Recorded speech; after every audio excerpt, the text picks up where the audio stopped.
Hi friends, welcome to my channel Kirla Kaka. ఏంటంటే ఇవాళ ఎన్నో రోజు? ఐదో రోజు విజయవంతంగా దీక్ష కంప్లీట్ అయిపోయింది ఫ్రెండ్స్. ఇవాళ అమ్మవారికి నైవేద్యంగా ఏం పెట్టిందంటే చూపిస్తా చూడండి.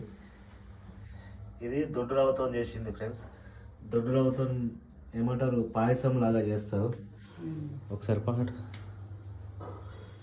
ఇప్పుడు ఇక్కడ ఉంది, ఇదేనా?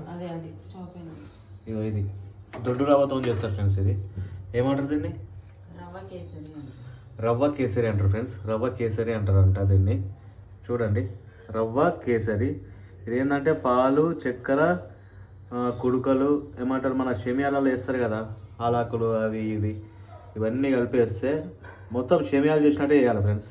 ఇది సేమ్ కానీ మంచిగా ఉంటుంది టేస్ట్. నేను తిన్నా ఇంతకుముందే. విజయవంతంగా